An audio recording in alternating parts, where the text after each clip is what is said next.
comes from Copenhagen, celebrating 48 years of innovative design. From the iconic to the up-and-coming, design is the heart of our business. Copenhagen, Phoenix, Scottsdale, Tempe.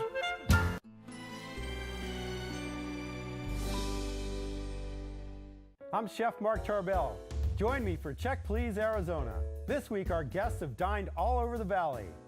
In Phoenix at Pita Jungle, Cafe Paris in Scottsdale, and in Tempe, Vincitorio's Restaurante. Don't miss Check Please Arizona, tonight at 7 on Arizona PBS. Explore new ideas and new worlds here on Arizona PBS, a community service of Arizona State University. I loved Ken Burns' series on the Civil War. It was deeply impacting. I love history. To have those stories told through these letters, through stories of love and loss, it rewrote the book on how to tell a story. When television was invented, there were a lot of people who had dreams about what it could do. I think PBS still aspires for and often succeeds at reaching the highest ideals of what television could be. Coming up next on Arizona PBS, Life and World. PBS Online.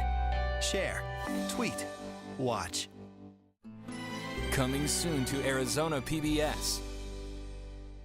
Hi, I'm Alberto Rios. This week on Books and Company, Pung Shepard talking about her novel, The Book of M. Post-apocalyptics aren't so much about how everything ends, but how everything starts again. And could it be different or could it be better? You know, if you did have a chance to start over or change something really big, could we do it? Friday night at 7:30 on Arizona PBS. Support for Arizona PBS comes from viewers like you and from Support comes from Citizens Clean Elections Commission, your source for unbiased voter information.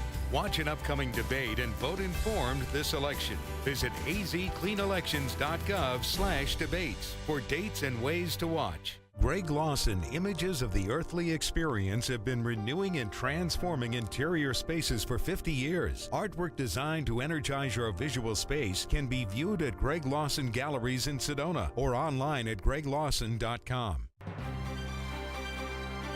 From the Cronkite Studios in downtown Phoenix, this is Cronkite News. Is the compromise immigration bill dead? House Republican leaders rescheduled their vote. Could the light rail project break under pressure? City Council decides to take a second look at expansion designs. Getting rid of unwanted prescription drugs, a simple program across the state that could help fight the opioid crisis.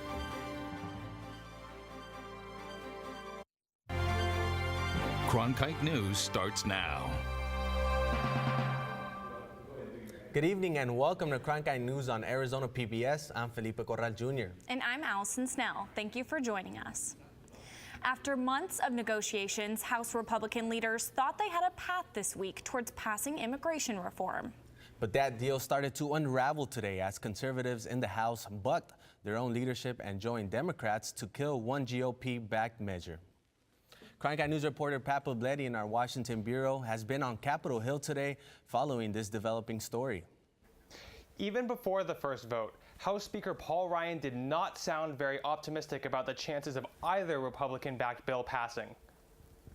Our goal was to prevent a discharge petition from reaching the floor, but a lot of our members want to be able to express themselves by voting for the policies that they like so that they can express their votes on the floor. And express themselves they did. 41 Republicans joined all Democrats to reject the first proposal on a 193-231 vote this morning after several hours of debate. Arizona Representative Martha McSally was a co-sponsor of the bill and urged her colleagues to vote for it. I strongly support passage of this legislation as the first significant proposal to solve these very serious issues that continue to impact communities in Arizona and the rest of the country. The bill was favored by the conservative wing of the Republican Party. It met the 4 pillars President Donald Trump has demanded in any immigration bill: increasing border security, addressing the future of DACA recipients, cutting the diversary visa lottery, and ending family migration. Representative Debbie Lesko called it vital legislation for the state of Arizona. My constituents back home know all too well how desperately we need our borders secured. Arizona Republicans Paul Gosar and Andy Biggs, members of the Conservative Freedom Caucus, crossed the aisle to vote with Democrats to derail the bill, a bill Democrats say is too harsh and some Freedom Caucus members say is too lenient. A vote on a second, more moderate immigration bill, coined the Compromise Bill, put together by House leadership, was canceled after the first bill went up in flames today. Ryan called his caucus together behind closed doors this afternoon to plot a path forward. But even if they can agree, he said, any bill will face a fight in the Senate. Even if we get something out of here, you need 9 Democrats to stop trying to stop things, and I don't see that happening. The vote on the compromise bill is scheduled for tomorrow, but its chances are not looking very good. One GOP staffer told me this afternoon that unless Paul Ryan has a magic wand which he intends to use at tonight's meeting, the chances are that the compromise bill will get less votes than today's bill did. In Washington, Pat Pobletti, Cronkite News. Customs and Border Protection institutes a new practice that it says will keep detained immigrant families together. The agency says that after parents have been prosecuted, they will be reunited with their children. The announcement implies that Border Patrol will hold on to the children until their parents return from court proceedings. Then they will be sent to detention together. In a surprise move, First Lady Melania Trump visited border facilities in Texas today. She received a first-hand look at the crisis and says she wants to help reunite kids with their parents. I'm here to learn about your facility, and which I know you house children on a long-term basis. And I also like to ask you how I can help to these children to reunite with their families as quickly as possible. During a cabinet meeting this afternoon, President Trump remained defiant. He says Democrats cause families to be separated because they don't believe in borders. It's a whole big con job. In the meantime, people are suffering because of the Democrats. So we've created, and they've let it happen, a massive child smuggling industry. It's exactly what it's become. President Trump went on to say that Democratic leaders can come to the White House to talk immigration, saying, quote, Senator Schumer and Nancy Pelosi can come over, they can bring whoever they want. As politicians have their war of words, protests continued across the country. Today, a demonstration at the U.S. Capitol had people in space blankets, the same kind that are passed out at holding facilities. More rallies today in Arizona. Members from both the Latino and Indigenous communities spoke out about immigration and border policies. Reporter Emily Richardson spoke to both groups to see why they don't think the president's executive order goes far enough. The Arizona Indigenous Peoples Caucus and Promise Arizona both spoke out against family separation at the border. The groups also said that even though Trump signed an executive order to end the separation of families, there's still more to be done. Family reunification will only be an option for future asylum seekers or other immigrant families, but not to the 2,000 already in prison. Community leaders from multiple organizations came forward today to condemn the recent actions at the United States-Mexico border and encourage citizens to stay outspoken about immigration issues. I am really happy that the country, the people have moved the president to stop separating the families. But we must continue. We must continue to be indignant about what's happening at the border. Puerto Rico Senator Carmelo Ríos Santiago joined Promise Arizona to explain why he believes Trump's executive order is just a Band-Aid. What is the solution to the problem? What is the comprehensive immigration reform that we've been promised for the last year and a half? Those are questions that do not have an answer. So probably patching the problem for now. It will still be here in August. It will still be here at the election cycle again. And the members of the Indigenous Peoples Caucus called their fellow Indigenous people to action. This is still the sacred land of the tribes, and this is still Indian country. And non-action is not an option for us. The state lawmakers also want to be able to tour detention centers in Arizona to make sure they're suitable for families and children. In the broadcast center, Emily Richardson, Cronkite News. The Phoenix City Council wants more community outreach on the light rail extension into South Phoenix. It was a chaotic turn of events at the meeting. Andrew Christensen explains what this could mean to the project. The Phoenix City Council voted to ask Valley Metro to explore a 4-lane option. Valley Metro told Cronkite News that they would be sharing those options with South Phoenix residents, but they also urged that vegetation and bike lanes could be limited. They also urged that if engineering did not begin by August, that they could be losing federal funding. Jeers heard during much of the meeting between South Phoenix residents and the Phoenix City Council. The topic, extending the light rail into South Phoenix, reducing lanes in the community. The problem is with the design of the light rail. This is the problem. We're not allowed to let the light rail come in and reduce the lane of traffic in Central Avenue. We're not specifically against the light rail. We are against the design of the light rail. One more concern South Phoenix residents expressed, not being informed. And then we weren't notified, put our vote in. We weren't at those meetings because we didn't know about it. So if we could do the pause, we're open to other options, moving into doing the 4 lanes. The meeting quickly turned, with Councilman Sal DeCiccio calling out Acting Mayor Williams. I would like you to place your job on the line for a I don't believe that's on this agenda. You're going out of order, Senator. Okay, but that's what should occur here. The city manager has done it purposely. He's gone behind people's back. He has purposely created a management. Councilman, that you are out of order. The meeting turned back to the light rail extension, with Councilman Michael Nowakowski favoring the light rail, but agreeing that changes need to be made. I believe in the light rail, but I believe that everybody should have a vested interest in talking about what they like to see and what their dreams are for this light rail project. Construction is expected to begin next year in 2019, with the expansion opening in 2023. In downtown Phoenix, Andrew Christensen, Cronkite News. The 2 council members running for mayor released statements about the light rail meeting. Kate Gallego, representing District 8, said in part, "I am deeply disappointed in yesterday's vote, which jeopardizes a much-needed investment in the community I represent."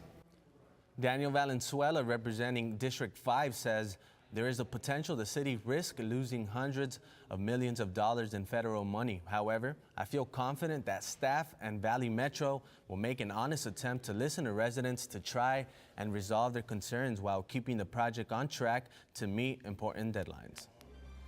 Coming up on Cronkite News, how to safely get rid of unwanted drugs. Plenty of people have expired prescription medicine in the house. Up next, the state expands a program that allows you to get rid of the pills in a proper manner. And later, millions of Americans are living with Alzheimer's, why so many use the summer solstice as a time to raise awareness and money to fight the disease. As journalists at Cronkite News, we report on stories that matter to you by focusing on the local impact. We dig deeper and work tirelessly to keep you informed. Live in Wickerburg. Live in Los Angeles. In Cleveland. In Washington. In Louisville. From Jerusalem. Live in Philadelphia. From around the world to right here in Phoenix. At Cronkite News, we report the facts and stick to the truth. I'm Judy Woodruff, anchor and managing editor of the PBS NewsHour. The journalists of tomorrow face a fast-changing media landscape, but quality news remains vitally important to our communities, our country, and our world. At ASU's Walter Cronkite School of Journalism and Mass Communication, students learn solid, reliable reporting, holding the powerful accountable, and rebuilding the public's trust. The Cronkite School and Arizona PBS, preparing the next generation for a stronger future of journalism.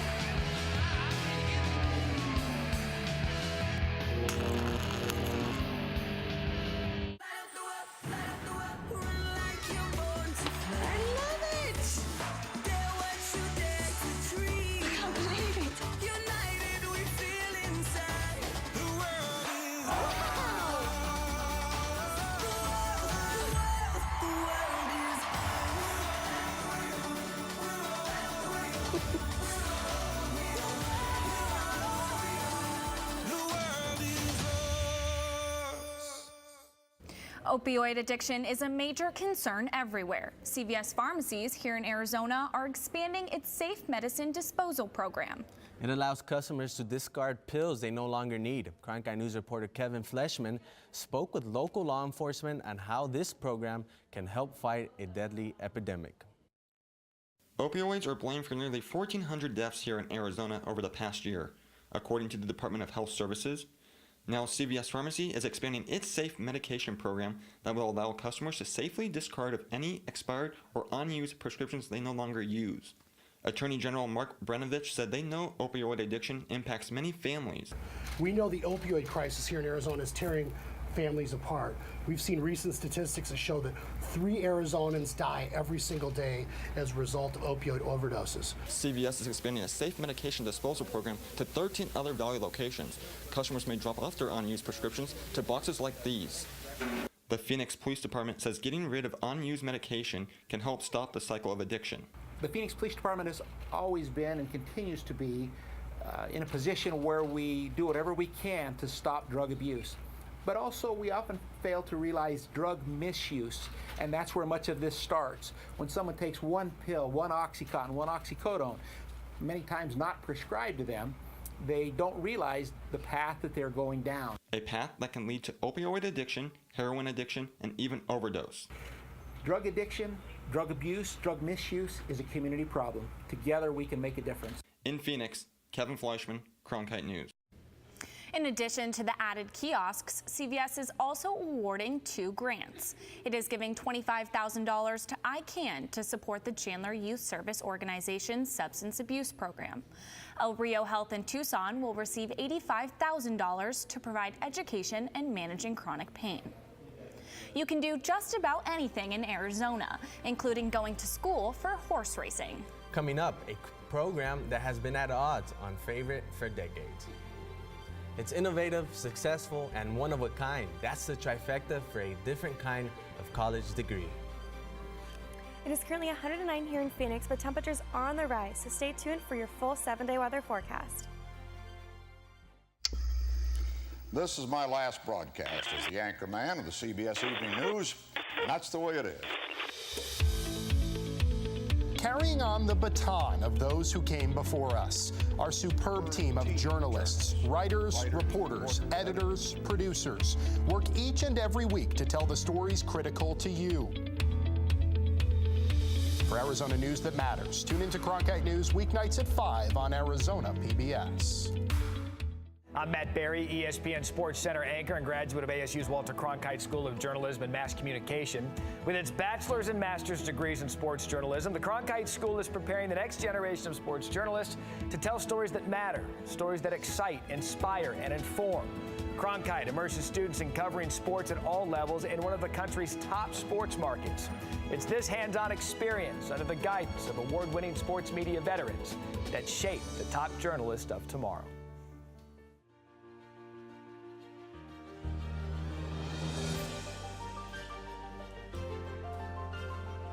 Officially from 36, and he hooks it in. Arizona State wins. Heaving one deep, and it is caught. Jalen Strong, do you believe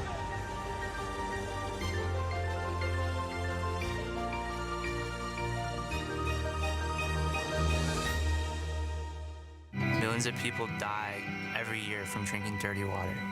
I would never have felt I had the ability to do something without ASU pushing me. We built filtration systems out of local materials with the people.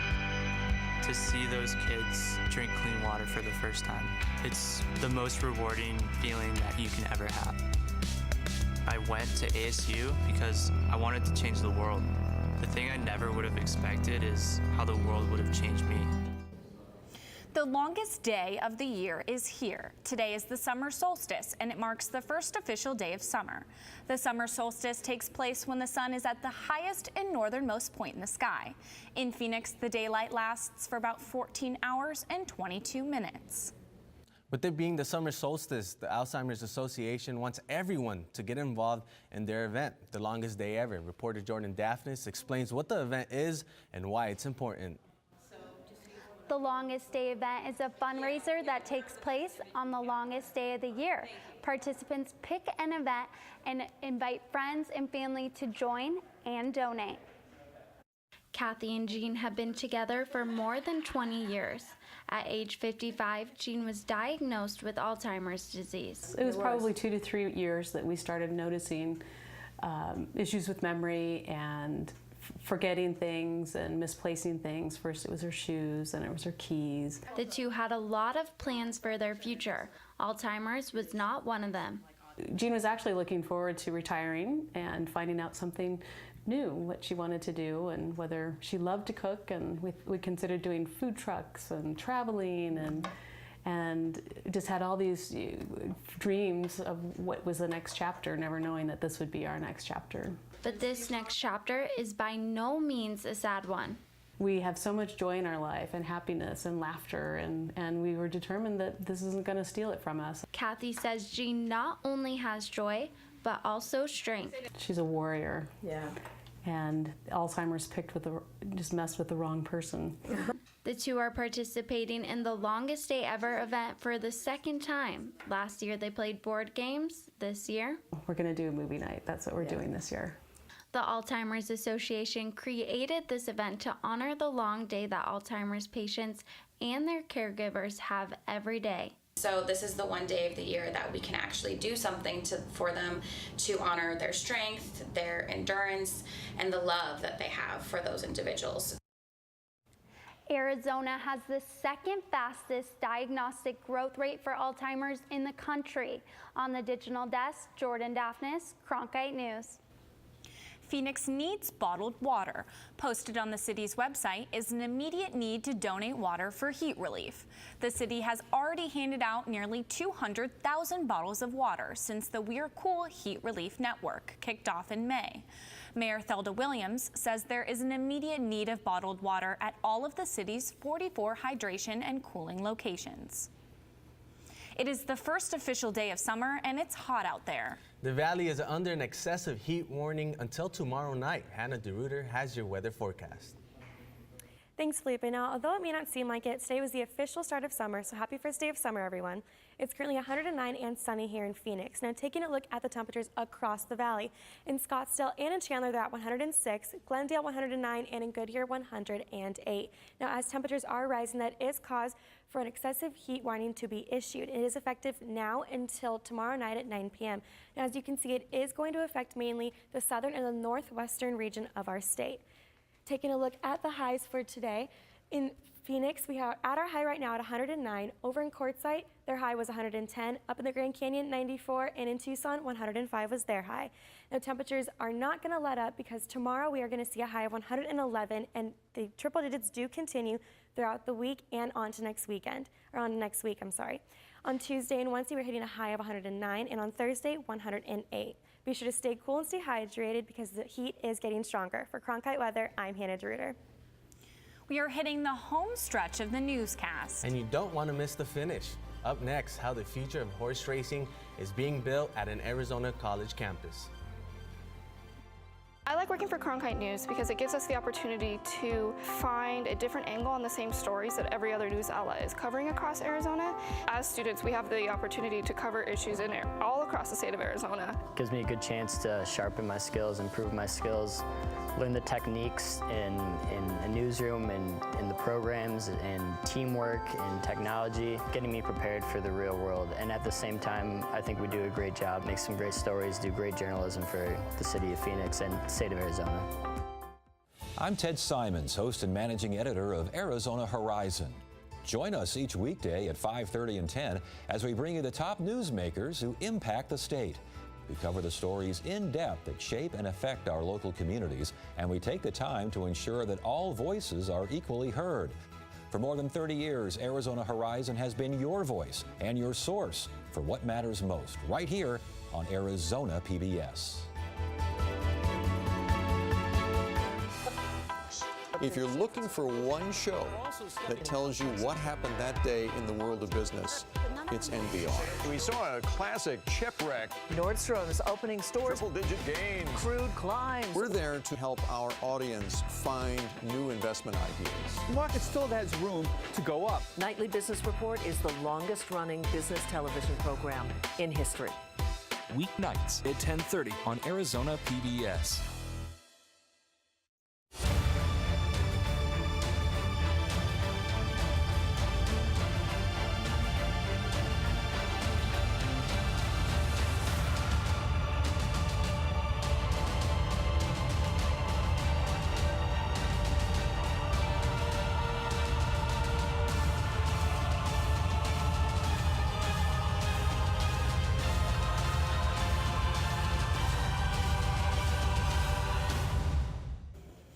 Nogales native Bob Baffert became just the second trainer in horse racing history to win a second Triple Crown when Justified took home the Belmont Stakes earlier this month. Reporter Stephanie Shields went down to Tucson to visit the small program at the University of Arizona, where Baffert's journey to horse racing legend began.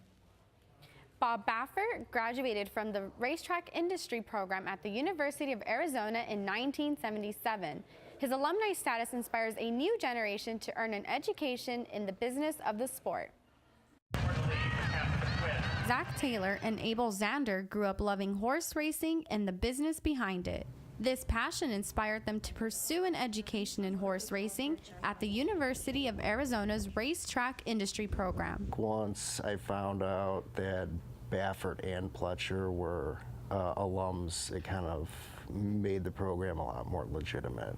With racing legends Bob Baffert and Todd Pletcher as graduates, the RTIP is home to a one-of-a-kind degree program that creates a pathway for students to enter the horse racing business and everything from racetrack management to horse breeding.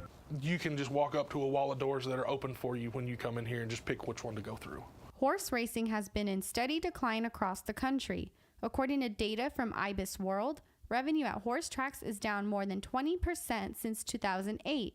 But RTIP Director Wendy Davis believes her program, whose enrollment has been relatively steady over that same time period, is well positioned to help the industry in the long term. It really needed to have people who understood not just the horse side of it, but also the business side and the regulatory side to keep it moving forward. The U of A Racetrack Industry Program gives students two options. They could focus either on the business side of the racehorse industry or work directly with training horses. Even though they are separate paths, you can't have one without the other. Graduates from the RTIP have seen success in diverse areas of the racing business, from the commercial manager of the Curragh in Ireland, the country's largest training center, to the senior vice president of racing operations for the New York Racing Association. Every December, the RTIP hosts a seminar that attracts worldwide recognition where students can meet with the industry's most influential leaders. In the Broadcast Center, Stephanie Shields, Cronkite News. Cronkite News is proud to be the news division of Arizona PBS. Here's what's coming up on PBS NewsHour. I'm Judy Woodruff on the next NewsHour, making sense of esports and the big money behind fans filling stadiums to watch video games. That's Thursday on the PBS NewsHour. That's it for Cronkite News tonight. Thanks for joining us. For top Arizona stories anytime, go to cronkitenews.azpbs.org.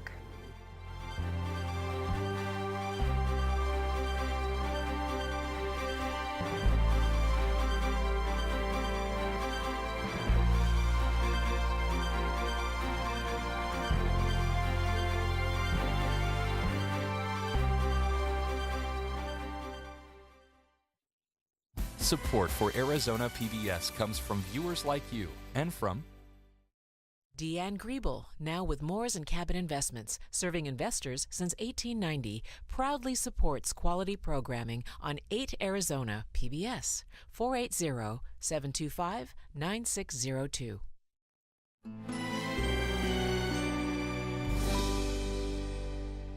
Coming up on Arizona Collectibles. Everything about it just screams Arizona. It's a really great piece. But this is the original and that makes it just highly desirable.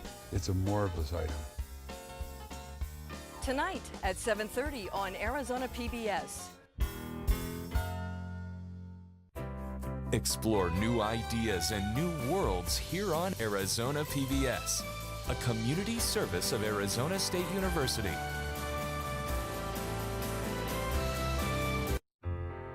Arizona PBS deeply appreciates every gift we receive, and we are proud to honor our Executive Society.